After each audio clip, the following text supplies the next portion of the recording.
সুপ্রিয় ডিগ্রি প্রথম বর্ষের ছাত্রীরা, আসসালামু আলাইকুম। আমরা রেশিও অ্যানালাইসিস করছিলাম। আজকে রেশিও অ্যানালাইসিসের একেবারে শেষ ক্লাস, এই জন্যই অঙ্কটি অনেক বড় এবং অনেক সূত্র দিয়ে অঙ্কটি করা। খেয়াল করো, এখানে একটি ইনকাম স্টেটমেন্ট দেওয়া আছে। Net sales expenses, net sales দেওয়া আছে, তার থেকে লেস এক্সপেন্সেস হচ্ছে কি cost of goods sold, selling আর administrative expense, interest expense, income tax expense, total expense minus করে একটা নেট ইনকাম এসছে। আবার বলছে কি কি মাইনাস করেছে, cost of goods sold, selling and administrative expense, interest expense, income tax expense, total expense minus করে এসছে নেট ইনকাম। এবং দুটো বছরের দেওয়া আছে, 2009 এবং 2010। অ্যামাউন্টগুলো খেয়াল করে রাখো।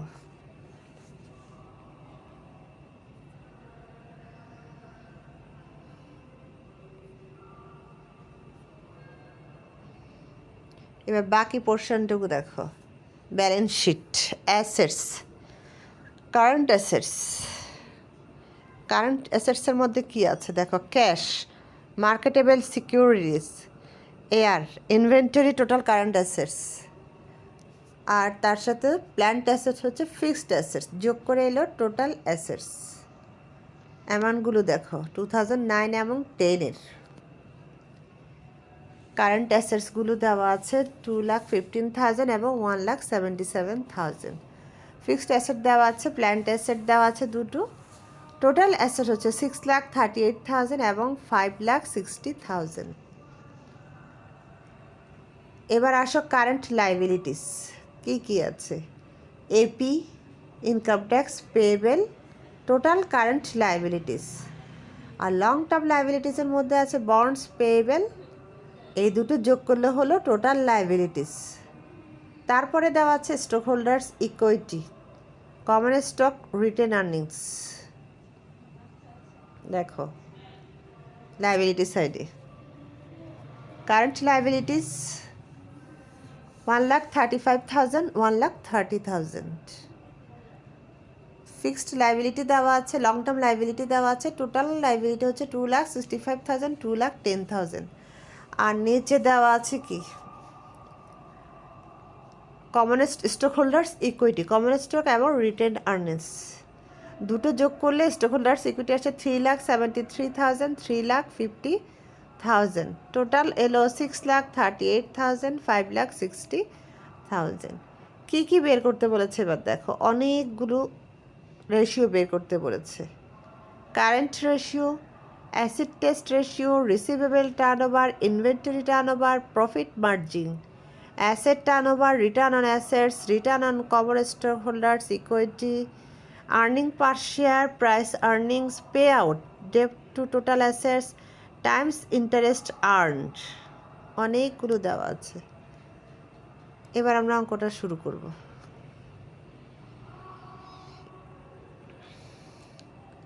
সবার আগে প্রথমে বের করতে বলেছিল কারেন্ট রেশিও। কারেন্ট রেশিও সূত্র কি? কারেন্ট রেশিওর সূত্র আমরা জানি, current assets divided by current liabilities. Current assets থেকে কারেন্ট অ্যাসেটকে কারেন্ট লাইবিলিটিস দিয়ে ডিভাইড করতে হবে। তো কারেন্ট অ্যাসেটকে কারেন্ট লাইবিলিটিস দিয়ে ডিভাইড করেছে কোন সালেরটা? 2010-এরটা। প্রশ্নে যেটি বলে দেওয়া আছে, এই যে compute the following ratios for 2010। দুটো সাল দেওয়া আছে কিন্তু বের করতে বলেছে 2010-এর। আর তার উপরে এডিশনাল ডাটার মধ্যে দেওয়া আছে the common stock recently sold at টাকা 19.50 পার শেয়ার। এবার আসো আমরা রেশিওগুলো বের করা দেখি। সবার আগে বের করতে হবে current ratio, current assets divided by current liabilities 2010-এর। তো 2010-এর কারেন্ট অ্যাসেটস দেওয়া ছিল 2,15,000, কারেন্ট লাইবিলিটিস দেওয়া ছিল 1,35,000। ডিভাইড করলে আনসার আসে 1.59 রেশিও অনুপাত 1। এরপরে হচ্ছে অ্যাসিড টেস্ট রেশিও, তার অনুপাত।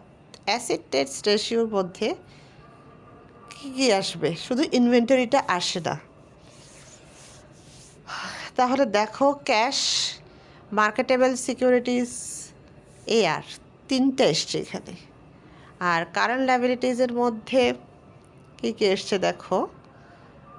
কারেন্ট লায়াবিলিটিজে কোনো সমস্যা নেই, কারণ এখানে ব্যাংক ওভারড্রাফট নাই, এপি আছে আর ইনকাম ট্যাক্স পেয়েবেল আছে, দুটোই কারেন্ট লায়াবিলিটি যা সেটা কুইক লায়াবিলিটিসও। তাহলে আনসার এসছে দেখো 0.97:1। উপরেরটা দেখো ক্যাশ, মার্কেটেবল সিকিউরিটিজ আর এআর, নিচে এসছে APR, income tax payable, quick assets divide by quick liabilities. এবার আসো রিসিভেবল টার্নওভার।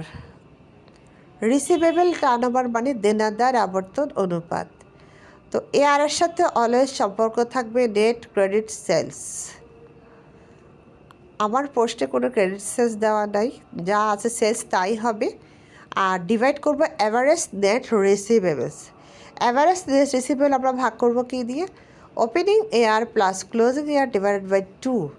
তো ওপেনিং এআর তুমি কোথা থেকে পাবা, 2009-এরটা পাবা, 9 আর 10-এরটা যোগ করে 2 দিয়ে ডিভাইড করলে অ্যাভারেজ নেট রিসিভেবল আসবে।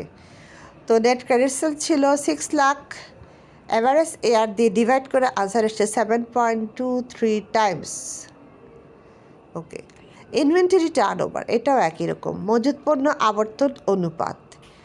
ইনভেন্টরি টার্নওভারে অলওয়েজ লিখতে হয় কস্ট অফ গুডস সোল্ড উপরে থাকে।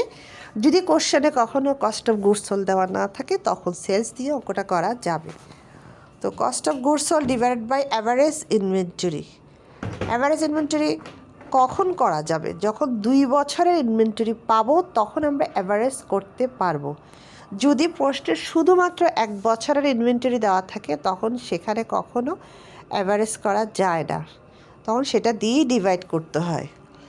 কস্ট অফ গুডস সোল্ডকে অ্যাভারেজ ইনভেন্টরি অর্থাৎ 2009 আর 10 যোগ করে 2 দিয়ে ডিভাইড করতে হবে।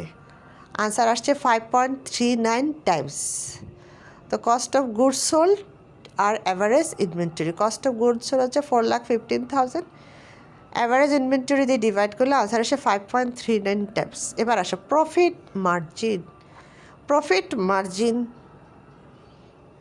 আমরা যেহেতু এখানে কোন প্রফিট মার্জিন বের করব বলে দেওয়া নেই, আমরা নেট ইনকামেরটা দিয়েই করব। তাহলে সূত্র হচ্ছে কি, net income divided by net sales মাঝখান বরাবর গুণ 100। নেট ইনকাম বের করেছে 2010-এর 39,000, নেট সেলস হচ্ছে 6 লাখ, আনসার আসছে 6.59%। অ্যাসেটস টার্নওভার, যখনই পোস্টের টার্নওভার দেখবা অবশ্যই উপরে নেট সেলস হবে। অ্যাসেটস টার্নওভার সূত্র হচ্ছে কি, net sales divided by average assets. যখন 2 বছর দেওয়া থাকবে তখন অ্যাভারেজ অ্যাসেটস দিয়ে করবা, কিন্তু যদি 1 বছরের অ্যাসেটস পাই তখন কোনো অ্যাভারেজ হবে না।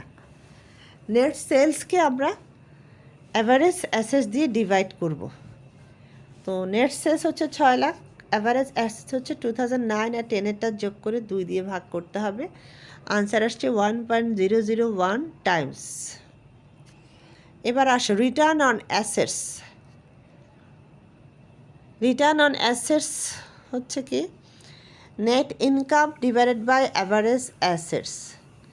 নেট ইনকাম ডিভাইডেড বাই কি, অ্যাভারেজ অ্যাসেটস। নেট ইনকাম তো আছে কোশ্চেনে, ডিভাইডেড বাই অ্যাভারেজ অ্যাসেটস, তাও দুটো অ্যাসেট যোগ করে 2 দিয়ে ভাগ করলে অ্যাভারেজ অ্যাসেটস আসবে। এখানে গুণ করেছে হবে প্লাস, 2 বছরের অ্যাসেট যোগ করে 2 দিয়ে ডিভাইড করলো, আর নেট ইনকামে অ্যাভারেজ অ্যাসেট দিয়ে ডিভাইড করলে আনসার আসবে 6.51%। এবার আসো return on common stock holders equity. Return বললেই উপরে সবসময় নেট ইনকাম হবে, আর ডিভাইড করবো কি দিয়ে, average common stock holders equity মাঝখান বরাবর গুণ 100। Net income 39,000, average common stock holders equity মানে 2 বছরে ইকুইটিকে যোগ করে 2 দিয়ে ভাগ করলো, আনসার আসছে 10.79%। এরপরে আসো, তারপরে দেওয়া ছিল আর্নিং পার শেয়ার, প্রতি শেয়ারের ইনকাম কত। কীভাবে বের করেছে দেখো, net income divided by weighted average common shares outstanding. Weighted average common shares outstanding মানে হচ্ছে যে কি, যেহেতু এখানে 2 বছরের কমন শেয়ার দেওয়া ছিল সেই জন্য এই কাজটা করেছে, নাহলে কিন্তু 1 বছরের শেয়ার দিয়ে ভাগ করলেই হয়ে যেত। 2 বছরের শেয়ার ছিল 1,50,000 আর 1,50,000 তাকে 2 দিয়ে ভাগ করলেও আনসার আসবে, আনসার যা আসে তাকে দিয়ে ডিভাইড করলে আনসার আসবে 1.30। Price earning ratio, market price per share of stock. Price earning রেশিওর সূত্র কি, market price per share of stock divided by earnings per share. Market price per share of stock divide by earnings per share. Market price per share of stock একটু আগে কিন্তু বলেছিলাম, সেটা question দেওয়া ছিল 19.50, আর আর্নিং পার শেয়ার একটু আগেই বের করা হয়েছে 1.30। আনসার এসছে 15 times. Payout ratio, net ইনকামের কত অংশ ডিভিডেন্ড দেওয়া হবে। Payout ratio always, payout রেশিওর মধ্যে ডিভিডেন্ড চলে আসে। Cash dividend divide by net income গুণ 100। ডিভিডেন্ডও কোশ্চেনে দেওয়া ছিল 16,000, নেট ইনকাম 39,000, 100 দিয়ে মাল্টিপ্লাই করলে আনসার আসবে 41.02%। এরপর হচ্ছে debt to total assets ratio. তাহলে সূত্র কি হবে, total debts divide by total assets গুণ 100। Debt to total assets ratio, total debts মোট দেনা ডিভাইড বাই টোটাল অ্যাসেটস। তো টোটাল ডেটস কোশ্চেনে দেওয়াই ছিল 2,65,000, টোটাল অ্যাসেট হচ্ছে 6,38,000, আনসার আসে 41.54%। এরপর হচ্ছে times interest earned. Times interest আর্নের সূত্র কি, net income before income tax and interest. Net income কিভাবে, ট্যাক্স এবং ইন্টারেস্ট বাদ দেওয়ার আগে নেট ইনকাম হবে। ট্যাক্স এবং ইন্টারেস্ট বাদ দেওয়ার আগে নেট ইনকাম ডিভাইডেড বাই হচ্ছে কি ইন্টারেস্ট এক্সপেন্স। তো কি আসলো, income before income tax and interest expense. Net income ছিল 39,000, ট্যাক্স দেওয়া ছিল 18,000, ইন্টারেস্ট দেওয়া ছিল 7,200, আর তাকে যদি শুধু ইন্টারেস্ট দিয়ে ডিভাইড করি তাহলে আনসার আসে 8.92 টাইমস।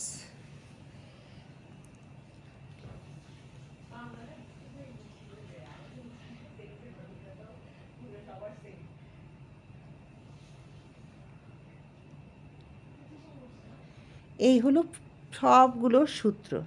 এই অঙ্কের মধ্যে অনেকগুলো সূত্র দেওয়া আছে, তোমরা সূত্রগুলি ভালো করে করে অঙ্কটা কমপ্লিট করবে।